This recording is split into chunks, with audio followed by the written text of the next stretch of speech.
Nicolás Del Caño, que es diputado del Frente de la Izquierda de Sí, los sí. Trabajadores. Del Caño, ¿qué tal? Buenos días, Milva, Mariano, te saluda, Nicolás. ¿Qué Preguntarte, tal? Muy buenos ¿vos por días, qué ¿cómo crees que están? hay cada vez más personas en la calle? ¿La gente ya está cansada de la cuarentena? Mira, yo creo que hay un montón de sectores que hoy están trabajando y que si vos ves, por ejemplo, en la provincia de Buenos Aires tenemos muchos trabajadores que, bueno, denuncian que no se cumplen, por ejemplo, los protocolos en muchas empresas o que directamente los protocolos que hay en las empresas no son acordes a las necesidades que tiene esos trabajadores y trabajadoras. Te digo, por ejemplo, la actual Mondelez, ex-Kraft, en la zona de Pacheco, las empresas como FATE, del neumático. Bueno, hay muchos sectores, bueno, ustedes estaban mostrando lo que antes lo que estaba sucediendo en el ferrocarril, que hay muchos trabajadores también con contagios, digo, los trabajadores de la salud ni hablar.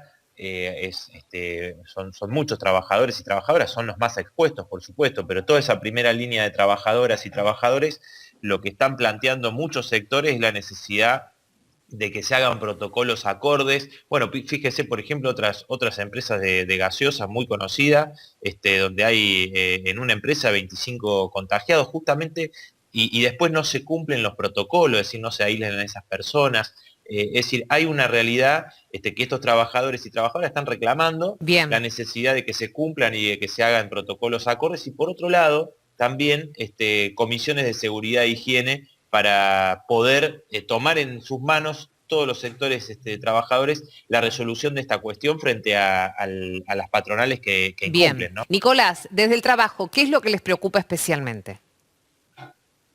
Bueno, sí, me preocupa mucho y creo que es lo que preocupa a gran parte del pueblo trabajador hoy, que las consecuencias, digo, porque están los sectores que plantean anticuarentena porque justamente son funcionales a las ganancias de las grandes empresas, que son las que presionan para no cumplir ningún protocolo, etcétera, y es lo que vimos en Estados Unidos, en Brasil, por ejemplo, donde hay una gran cantidad de contagios y decenas de miles de muertos, ¿no? Por estas políticas que solo le importa, digamos, la ganancia de los capitalistas y no la vida de los trabajadores. Ahora bien, el gobierno creo que no ha tomado medidas, por ejemplo, como un impuesto a las grandes fortunas. Nosotros hemos presentado un proyecto que está en el Congreso Nacional, el único presentado hasta el momento, que permitiría algunas asignaciones específicas. Una de ellas sería un IFE o salario de cuarentena de 30.000 pesos para todas aquellas personas que se han quedado sin ingresos porque tenían empleos informales o porque vivían haciendo changas,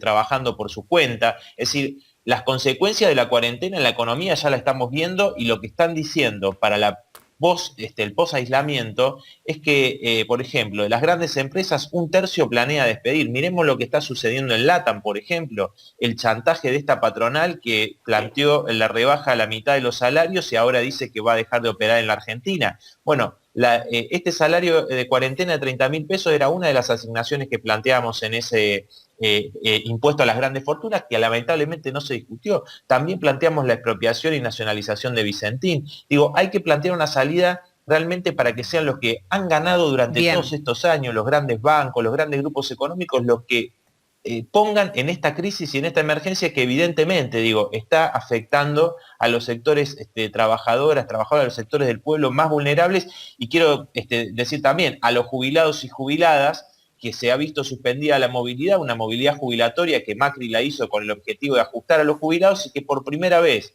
como el tiro le salió por la culata, la inflación, que era el porcentaje más alto que se calcula esa fórmula, le iba a dar un poquito de aumento superior recuperando a los jubilados, y el gobierno lo ha suspendido, llevando un ajuste sobre la jubilada y los jubilados, que son el sector hoy de mayor riesgo. Lamentablemente, esta es la política que vemos, que Bien. no toca los intereses de los bancos y los grandes grupos económicos, y por eso creo que no se puede separar la salud de la economía, y hay que tomar medidas serias sobre afectando a estos sectores para beneficiar a la mayoría del pueblo. Sí, le quiero preguntar a Del Caño, buenos días, ¿qué siente él cuando ve que ¿Qué una tal? tras otra pequeña y mediana empresa que dan el 70% del trabajo de la Argentina cierran sus puertas, ¿no? Empresas con 4 empleados, 2 empleados, y que se están quedando totalmente endeudadas y fuera del mapa? Bueno, mirá, la verdad que es lo que señalaba recién y lo que nos preocupa muchísimo, ¿no? Que de las pymes, por ejemplo, hay encuestas que señalan que el 95% de esas empresas ha despedido trabajadores o piensa despedirlos, y un tercio de las grandes que también tiene el plan de despedir trabajadores. Entonces, frente a esa situación, nosotros señalamos y hemos planteado distintas medidas, ¿no? Como por ejemplo recién señalaba el impuesto a las grandes fortunas para un salario de cuarentena, que no es solamente para trabajadoras, trabajadores, sino también para pequeños comerciantes que están arruinados frente a esta situación realmente. Y eso ¿Vos también crees quiero que decir, el un impuesto a las grandes paréntesis, fortunas va a poder solucionar esa situación de la gente que pidió créditos para pagar sueldos o que debe 3 meses de alquiler? bueno, no.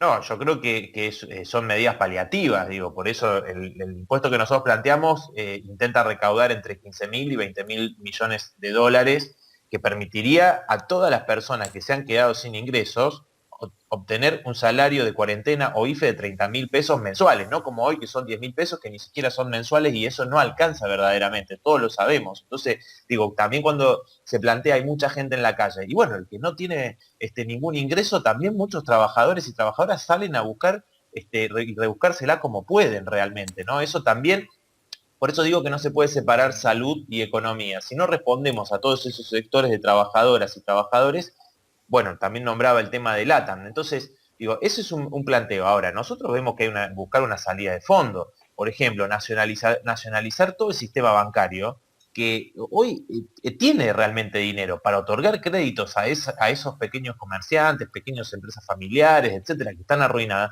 es fundamental. Entonces, los que ganaron fortuna, digo, porque el presidente dijo en la campaña, entre los jubilados y los bancos, me quedo con los jubilados. Sin embargo, hoy vemos cómo se ajusta a los jubilados y la ganancia que han obtenido los bancos, que ha sido millonaria siempre, pero en los últimos 4 años particularmente, bueno, eso no se afecta a esa ganancia. También creo que es importante el tema de la deuda. Hoy se está mejorando Bien. permanentemente una oferta a los acreedores internacionales, mientras tenemos en el país, se estima que el 60% de las niñas y los niños van a estar en la pobreza en poco tiempo, producto de la crisis que ya veníamos y cómo se ha agravado con la pandemia. Bien, Entonces no Son las podemos aceptar consecuencias, pagar una Nicolás. deuda. Sí, son las Sí. consecuencias que sabemos que van a venir.